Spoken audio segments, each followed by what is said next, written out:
Hey everybody, welcome back to another episode of Slime Fun. I am your host, Boomer. And today we're going to take you through the GPS and geo mining of chunks within Minecraft.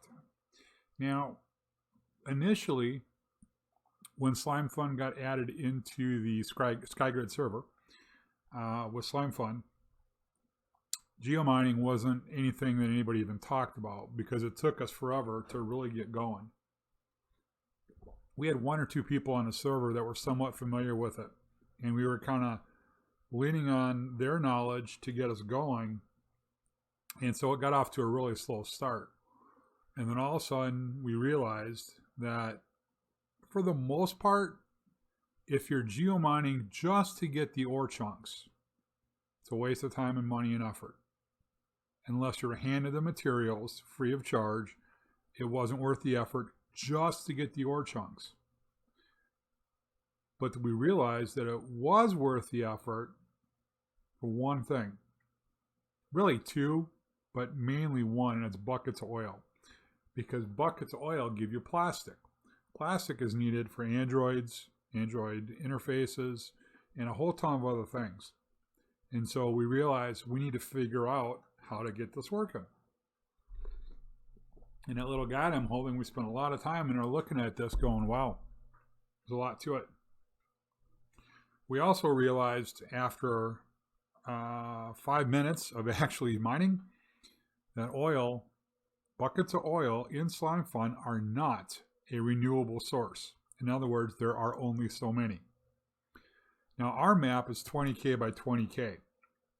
If you do the math, that's chunk-wise is 1,250 by 1,250 chunks, somewhere around, 1.6 million chunks. No, that's not right. This is why you don't do math on camera either.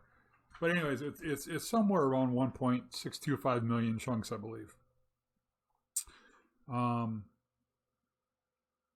Boy, that still doesn't sound right. If it's 20K by 20K, and a chunk is 16, that'd be 1250 times 1250. So yeah, that's right. Yeah, 1.625 million chunks. Okay, moving on. So anyways, we did realize that oil was going to very quickly become a limited resource. We did, however, find out that oil, if you're in a normal biome, so for example, right now, we are in an ocean biome, although you wouldn't know that unless you hit F3. In SkyGrid, you really can't tell by looking at the blocks of the grid. But in anything other than ocean, deep ocean, warm ocean, I think, and there might be one other, an average chunk yielded 8 to maybe 12 or 13 buckets of oil, and that was it. And we were really getting scared because, you think about it, that's not a whole lot because each bucket of oil uses 8 plastic. However, when you turn the chunk into the biome into ocean, I'm getting about 72 buckets on average. So at least we expanded. The nice thing is you can get buckets of oil not just in the overworld, but also in the end. So there's a little bit more to be had. Now it sounds like, come on, Boomer, there should be tons of it. There really is. I mean, if you can pull out 72 buckets a chunk, there's 1.6 million chunks, roughly 112 million buckets. Okay? That's if everybody converts every biome to deep ocean for every chunk, which hasn't happened. And once you mine it, changing it doesn't give you more. It's mined, it's gone. So let's talk about what do you actually need to mine, to geomine. Well, first of all, geomining requires power, okay? So we have a capacitor, I've got a regulator, and I've got a solar generator. So I'm just going to move a couple things on my inventory just to transfer these down. Now, I've already covered all of these in a previous video, so we're not going to talk about them at all. I'm going to switch out of this mode. Now, I use a crisscross method just to make the power go both ways. So capacitor, generator, and regulator. So now we have electricity, and it's an energizer power regulator or power energizer. So this will run at night, okay? Now, there are a number of different pieces of a geo network. You need a miner to be able to actually pull and extract the materials outside of the chunk. You need a scanner to tell you what's actually in the scan, and you have to scan before you can mine. If you want to pull the buckets of oil, you also have to have an oil pump. The miner doesn't have to have it, but the scanner will detect it, and then the oil pump can pull it out. You don't have to have the oil pump to have the miner, and vice versa. They can run independent of each other. You need a control panel to manage your network signal strength, and we'll talk about signal strength here in just a minute. To set up a network, you need to have transmitters, and there are 4 different levels of transmitters.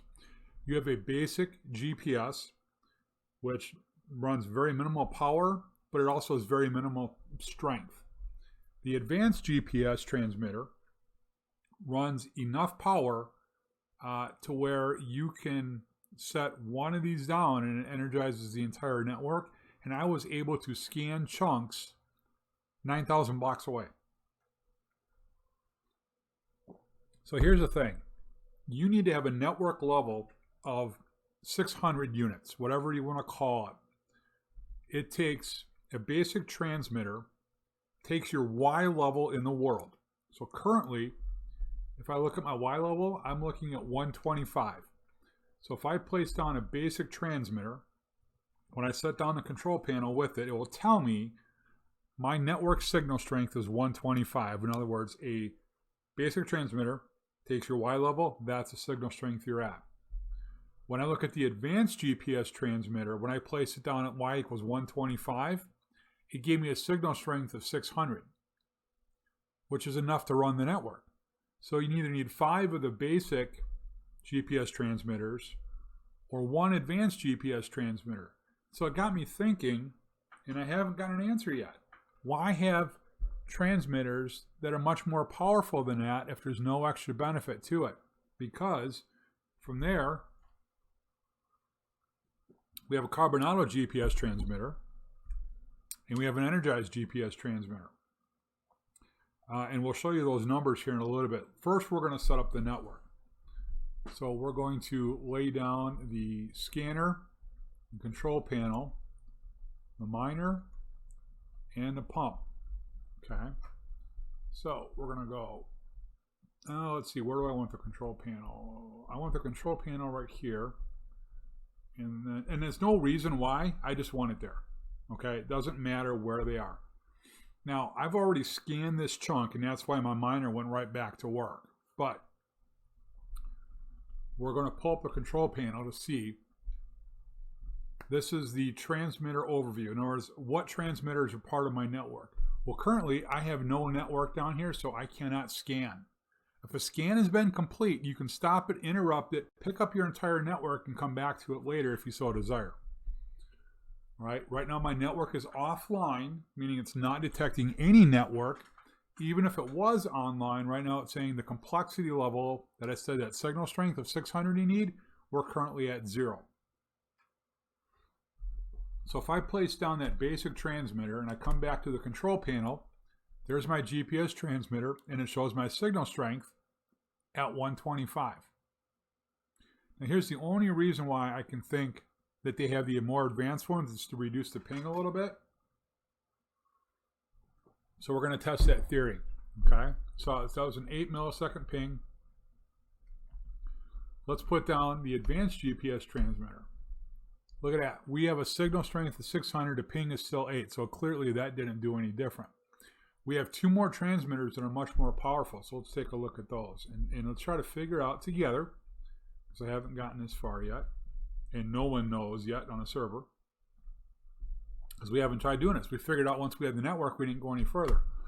If I plop down that baby, well, ping is still 8. My signal strength is 2,500, so it's 4 times as powerful as I need it to be. And like I said, when I had an advanced one down, I went 10,000 blocks away, and I could still scan. So my network was following me no matter where I went. This may change in the nether, and it may change in the end, That'll be episode number 2, as we'll do that together. And actually, we might even be able to do the nether today. We'll see. So let's plop down the energized transmitter. Okay, so it didn't change the ping, but look at that signal strength, 8600. What am I going through? See, and that's why I'm starting to wonder if I need a different signal strengths to get to the end and to the nether without bringing the entire network with me. Here's the challenge. If you're running 5 GPS transmitters, you're making the basic network, but that network is only good for a couple of chunks. In other words, I can only take the scanner with me so far and still be able to mine. Slimefun does have one other tool, and everybody's like, Paul or Boomer, why are you carrying a clock? And it's not. This is a portable Geo Scanner. In other words, if my network strength is strong enough, like it is, I can go anywhere in SkyGrid and scan the chunk. So I simply right-click while holding it, and you can see what was or is in the chunk. Currently, there's 13 nickel ore chunks left, 6 small chunks of uranium, and 25 lead ore. Everything else has been pulled out. You'll see they're all at 0. Netherite can only be obtained in another.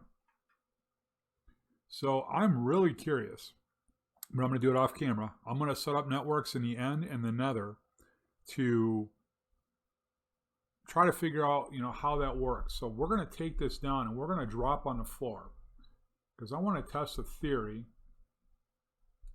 and I'm pretty sure of what's. Ooh, did I get that? Yep. Okay. I'm pretty sure what's going to happen, but I want to test that theory anyways. We're going to go into a chunk that I have not mined yet, and we're going to see what happens. So right now, if I scan the chunk, absolutely nothing happens because there's no network set up. So I need to see the chunk borders. There we go. So let's set the network up, right? We need power, regulator, and it went on my head. Nice job. Capacitor. Okay. So let's put down the advanced. Let's get the, I don't want that one. I want the control panel, the minor. There's a control panel. So let's start with the control panel first and see if my theory is right, okay? So right now, oh, you know what? It's not going to work there. I need to be in line with the regulator or with the capacitor. My bad. There we go. Okay. So we dropped from y equals 125 down to y equals 1. Look what happened to my signal strength. So here's how this works with the GPS transmitter. This is that's the basic one, right? No, that's the advanced. Yep, because then we got energized and carbonato. So this is the advanced transmitter. You get 100 levels just to start with. When we're up at y equals 125, that was 600. We're at y equals 1, so it's at 104. So you get 100 for the transmitter, and then 4 for every y level you go up. So here's the thing. If I would have set up a network at y equals 1 with this one, I would have needed 600 transmitters. If I wanted my geo mining to happen at y equals 1, then I'm going to place down 600 of those things. And just to prove it, I'm back to the control panel, signal strength of 1. Okay. Let's get a little bit more advanced here. Let's see. So the carbonato one, we look at that. Signal strength of 516. That one, when it was way up in the sky, if I remember right, was 2600. Yeah, that sounds about right. Or maybe it was 2600. But anyway, let's look at the signal strength to start with is 500, and then you get 16 for every y level you go up. So 2 of these at y equals 1 will give you a strong enough signal to set up a network. See, so this is why now I know you have these overpowered things, because if I only want to run this off of 1, well, you get the energized one. You just see the power just went way down. And here, down here, you get 600 for the energized transmitter, and then 64 signal strength for every Y level. So that one alone, if you can craft one of those, That will run your network. Now I can scan, I can mine, I can do all those things. So let's see, what do we got here? Let's pull the scanner out. No, let's get it off your head. So we plopped on a scanner. Here's what's in the chunk. And this is why I had all my biomes changed to ocean. Because I have 75 buckets of oil. Yeah, baby. That'll give me a lot of plastic. Now again, most of these, the only one I'm going to keep probably is the milky quartz and the buckets of oil. If I plop down an oil pump now, so I want to mine this oil, right? And you say, well, Boomer, pop down an oil pump, get that oil out of there. Yeah, nothing's going to happen. Just putting the oil pump down by itself is not enough. I need buckets. So I've got some in my inner chest. If I plop those in on the left side, it starts mining them out. Buckets of oil surprisingly stack to 64. Buckets of buckets that are empty, of course, as you know, stack to 16. So this does take a little while to pull out a bucket. It's about 25 seconds. Yeah, about there. And that will eventually get me my buckets of oil that I can use. So coming back here, so the Geo Scanning, and you can see what's in the chunk. That scans, you right click it once, the chunk is scanned for good. You can come back at any time and redo it. Control panel shows me now my overall complexity is at 1285. Now, previously, before today, if I wanted to mine a new chunk, I would take my 5 transmitters at Y equals 125, my regulator, my capacitor, my power source, my scanner, my miner, my oil pump. I'd take everything and move it all to a new chunk. All right, let's turn off the chunk thing here too. Okay, my coordinates right now are 9973 and 9946, both on the negative axis. Let's go to spawn. Spawn 100 by 100. So I am 9,700 by 90. I'm sorry, I'm really 10,000 away. If I right click this portal Geo Scanner, watch this. I can see what is in this chunk at spawn. In other words, once that network is set up at 600, if I carry a portable scanner, here's all I need to do then is bring power for the oil pump. I don't need the miner. I have a portable scanner. So all I need to do is power the pump and I'll get my oil. And I won't have to take all those blocks with me. My network is set up for good now. I never have to go back and pick up those blocks again.